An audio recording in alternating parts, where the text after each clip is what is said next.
I'm Dr. Stephen Cotterell and I work here at the Marine Biological Association in the Fish Behaviour Group, headed by David Sims, and this is phase 2 of the MASMO project. So phase 1 took some new vehicles and gathered some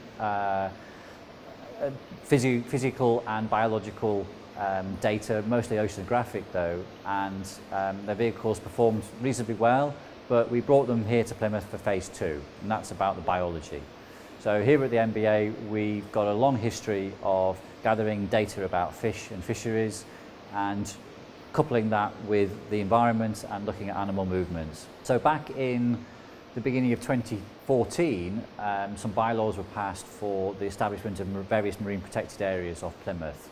And that gives us the opportunity to understand how fish are moving around and within those new conservation areas.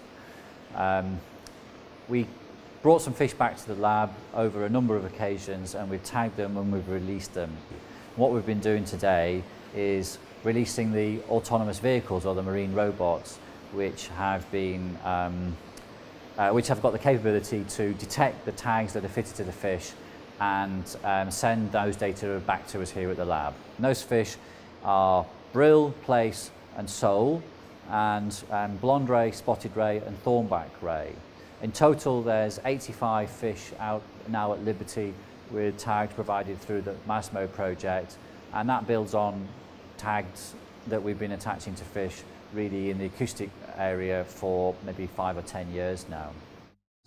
The objective of the project is to locate fish by listening devices attached to unmanned surface vehicles. The launching of the Autonaut, the SV3 wave glider and the Sea Enduro took place. The Sea Enduro followed the MBA sepia research vessel out with the fish on board.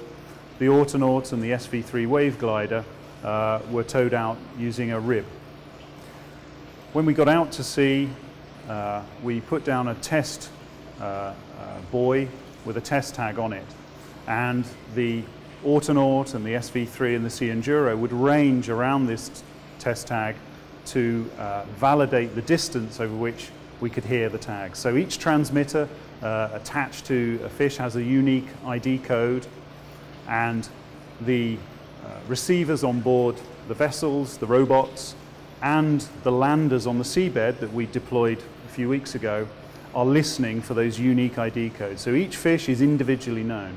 And the objective for the rest of the project is to use the unmanned surface vehicles to survey, to listen in to those fish and to record the timings of those sound pulses and relay that information via the Iridium satellite network back to the lab here, where we'll be able to map where the fish are, and over time the idea is to build up maps of their changes in their distribution.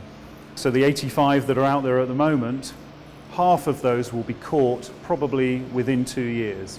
There is a high pressure on fishes, and the objective of this is to really test whether marine protected areas, the ones of the size that have been designated, can sufficiently protect animals such that they can be used as a tool for the sustainable management of those populations.